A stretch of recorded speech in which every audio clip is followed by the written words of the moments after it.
Welcome to my YouTube channel go for success. आज हम बात करेंगे भारतीय रिजर्व बैंक के बारे में। भारतीय रिजर्व बैंक की स्थापना कब हुई, इसका राष्ट्रीयकरण कब किया गया और भारतीय रिजर्व बैंक के राष्ट्रीयकरण के क्या कारण थे, भारतीय रिजर्व बैंक के कार्य आदि के बारे में हम जानेंगे। तो चलिए वीडियो शुरू करते हैं। सबसे पहले हम देखेंगे भारतीय रिजर्व बैंक की स्थापना।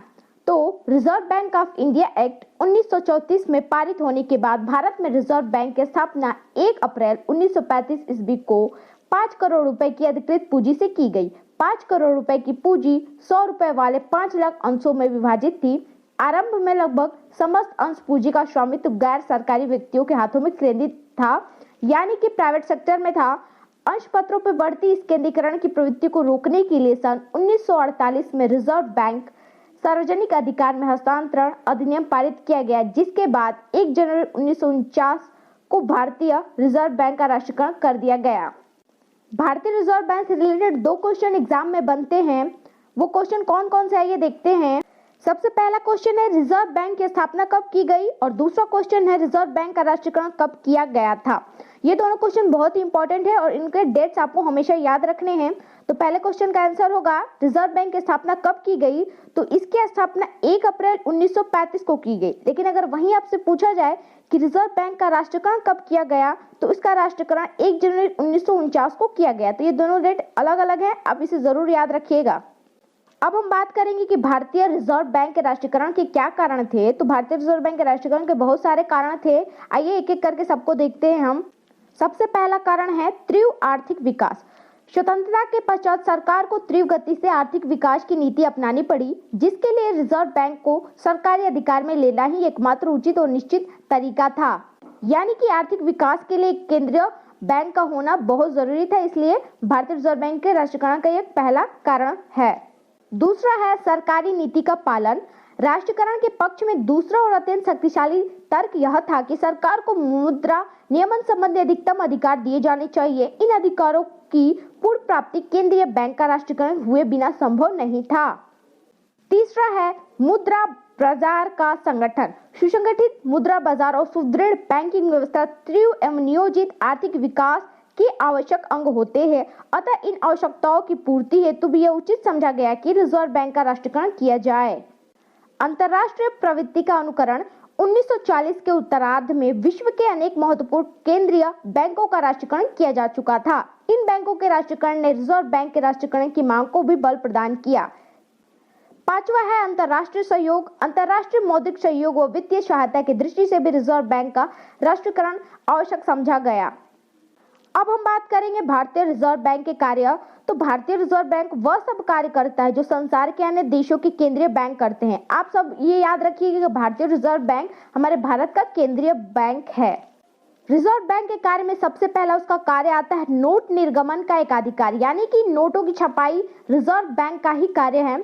तो भारतीय रिजर्व बैंक को नोट निर्गमन का एकाधिकार है, यानी कि नोट निर्गमन केवल रिजर्व बैंक ऑफ इंडिया ही कर सकती है। वर्तमान समय में भारतीय रिजर्व बैंक 5 रुपए, 10 रुपए, 20, 50, 100, 200, 500, 2000 के नोट निकाल रहा है। केवल 1 रुपए का नोट भारत सरकार द्वारा पहले निकाला जाता था। अब नोट 1 रुपए के सिक्के की जगह निकाला जाता था और कानूनी दृष्टि से 1 रुपए के सिक्के की भांति ही है। वर्तमान में भारतीय रिजर्व बैंक ने 2 रुपए के नोट की छपाई बंद कर दी है। अब 2 और 5 रुपए का सिक्का भी प्रचलित किया गया है। भारतीय रिजर्व बैंक का सबसे महत्वपूर्ण कार्य है शाख नियंत्रण, यानी कि व्यावसायिक बैंकों की शाख निर्माण शक्ति को नियंत्रित करना है ताकि देश में मुद्रास्फीति को नियंत्रित किया जा सके। शाख नियंत्रण के माध्यम से रिजर्व बैंक देश की अर्थव्यवस्था को स्थिर करने का प्रयास करता है। ये बहुत इंपॉर्टेंट है वैधानिक तरलता कोषानुपात। यह क्या होता है ये से समझिए। बैंकिंग नियमन अधिनियम में यह व्यवस्था है कि भारत में कार्य करने वाले प्रत्येक व्यापारिक बैंक को अपनी कुल जमा राशि का कम से कम 20% भाग तरल कोषों के रूप में जमा करना पड़ता है। यह रखना अनिवार्य है। तरल कोष क्या होते हैं? तरल कोष वे होते हैं जिसमें नकद, स्वर्ण या अनुमोदित प्रतिभूतियों के रूप में धन रखा जाता है। इस कोष को घटाया बढ़ाया जा सकता है। उसके बाद है सरकार का बैंकर, एजेंट और सलाहकार। रिजर्व बैंक भारत सरकार तथा राज्य सरकारों का बैंकर है। सरकारी करों की पूरी रकम जमा करने की जिम्मेदारी रिजर्व बैंक की ही है। इसके अतिरिक्त सरकार के सारे भुगतान भी रिजर्व बैंक के माध्यम से किए जाते हैं। बैंक व्यवस्था का नियमन एवं नियंत्रण। भारतीय रिजर्व बैंक निम्न तरीकों से बैंकिंग व्यवस्था को नियंत्रित करता है। सबसे पहला आता है इसमें लाइसेंस। भारत में स्थापित होने वाले प्रत्येक बैंक को, जिसमें लोक क्षेत्र और 27 बैंकों को छोड़कर रिजर्व बैंक से लाइसेंस लेना अनिवार्य होता है। दूसरा होता है प्रबंध। बैंकों के प्रबंध की नीति निर्धारित करता है रिजर्व बैंक। तीसरा होता है तरल कोष। मैं आपको बता ही चुकी हूँ, भारत के सभी बैंकों के लिए तरल कोष प्रतिशत निर्धारित करता है और ताकि जमाकर्ताओं को तत्काल भुगतान किया जा सके। तरल कोष का मतलब होता है कि नकद, स्वर्ण या अनुमोदित प्रतिभूतियों के रूप में धन रखना बैंक के पास। उसके बाद चौथा होता है शाखा विस्तार। भारतीय रिजर्व बैंक को बैंकों में शाखा विस्तार पर भी नियंत्रण करना पड़ता है। कोई बैंक रिजर्व बैंक की अनुमति के बिना न तो कोई नई शाखा खोल सकता है और न ही पुरानी शाखा के स्थान पर कोई और शाखा बदल सकता है। दुर्बल बैंकों का समामेलन।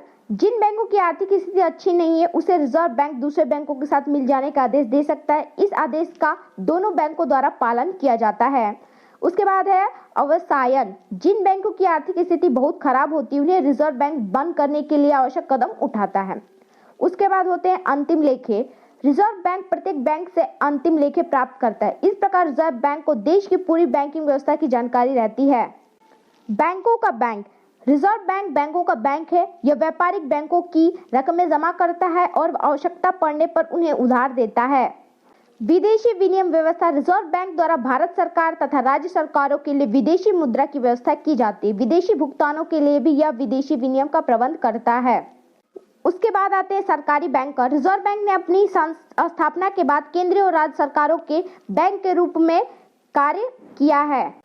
उसने लोक ऋण, बैंकिंग विकास, विनिमय नियंत्रण आदि के क्षेत्रों में महत्वपूर्ण योगदान दिया है। उसके बाद है सरकार का सलाहकार।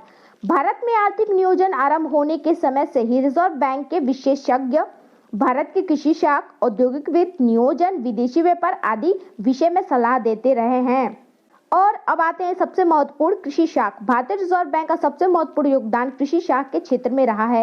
एक कृषि प्रधान देश होने के नाते भारत में रिजर्व बैंक का योगदान बहुत बड़ा रहा है और बहुत महत्वपूर्ण माना जाना चाहिए। वर्तमान में यह दायित्व नाबार्ड उठा रहा है। ये हो गए भारतीय रिजर्व बैंक के कार्य। अब हम बात करेंगे भारतीय रिजर्व बैंक के वर्जित कार्य, वह कार्य जो भारतीय रिजर्व बैंक नहीं कर सकता। तो इसके अंतर्गत सबसे पहला आता है जमा पर ब्याज न देना। जो राशि रिजर्व बैंक में जमा की जाती है उस पर वह कोई ब्याज नहीं देता। दूसरा है व्यापार में भाग न लेना। रिजर्व बैंक किसी भी प्रकार के व्यापार या व्यवसाय में भाग नहीं ले सकता है। अंशों को क्रय नहीं कर सकता। रिजर्व बैंक ना तो अपने और ना ही किसी अन्य बैंक के अंशों को खरीद सकता है और ना ही इस प्रकार के अंशों की जमानत पर किसी को ऋण दे सकता है। चौथा है अचल संपत्ति क्रय पर रोक। रिजर्व बैंक ना तो किसी अचल संपत्ति को खरीद सकता है और ना ही अचल संपत्ति पर ऋण दे सकता है।